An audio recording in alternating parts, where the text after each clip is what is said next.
toutes et à tous.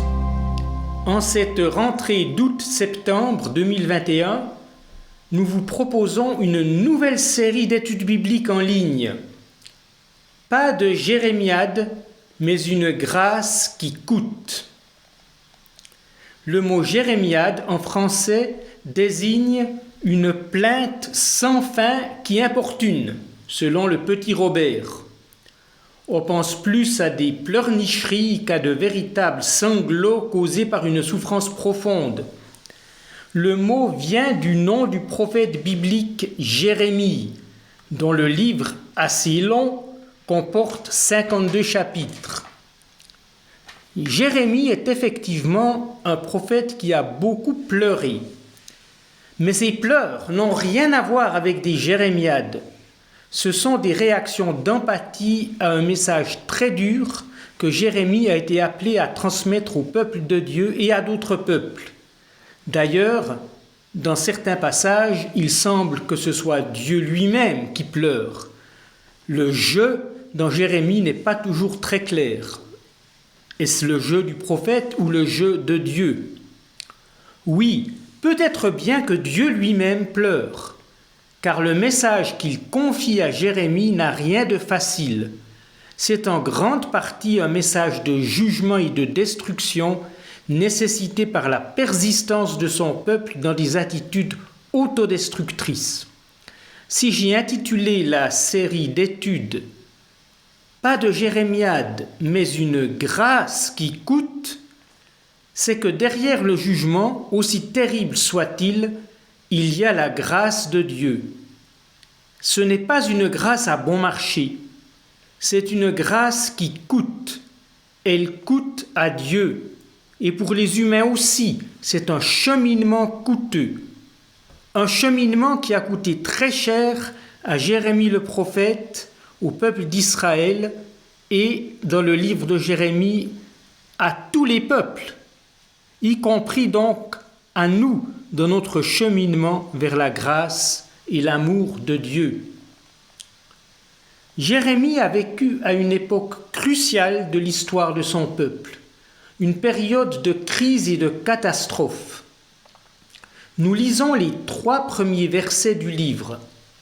Ce livre contient les paroles de Jérémie, fils de Hilkiah, l'un des prêtres, qui habitait à Anathoth dans le territoire de Benjamin.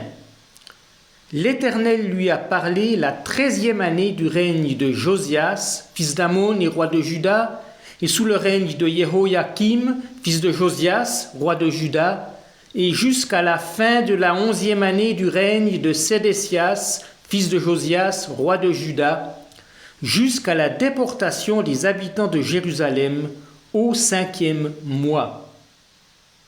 Pour les années où Jérémie a exercé son ministère, cela correspond aux années donc 627 à 587 avant Jésus-Christ. Mais ces dates ne disent encore rien en elles-mêmes. De quel genre d'époque s'agit-il ? Il s'agit de la période de la fin du royaume de Juda. Après la mort de Salomon, le royaume d'Israël avait été divisé en 2. Le royaume d'Israël au nord et le royaume de Juda au sud. Au sud régnaient les descendants de David et de Salomon à Jérusalem. Du temps de Jérémie, le royaume d'Israël au nord avait déjà disparu depuis un siècle et seul subsistait le royaume de Juda au sud. Voici les derniers rois du royaume de Juda, qui ne sont pas tous cités dans ces 3 premiers versets de Jérémie. Nous commençons par le grand-père de Josias, Manassé. C'est lui qui a mené le peuple très loin de l'idolâtrie. Ensuite, son fils, Amon, père de Josias, a eu un règne très court. Puis Josias a entrepris une réforme ambitieuse pour mettre fin à l'idolâtrie, mais ça n'a pas tenu après sa mort. Puis il y a eu un premier fils de Josias qui a eu un règne très bref. Il est appelé dans le livre des rois Joachaz, mais dans Jérémie Shallum, puis Jehoiakim, autre fils de Josias, grand ennemi et persécuteur du prophète Jérémie, puis le fils de Jehoiakim, appelé dans les rois Jehoiakin, mais dans Jérémie Jeconia ou simplement Konia. Il a régné seulement 6 mois, puis il a été exilé à Babylone après une première attaque contre Jérusalem. Lui a succédé le dernier roi de Juda, Sédécias, 3e fils de Josias. Et la destruction de Jérusalem est intervenue en l'an 587 avant Jésus-Christ. Sédécias a été exilé dans des conditions bien pires que Jehoiakin avant lui.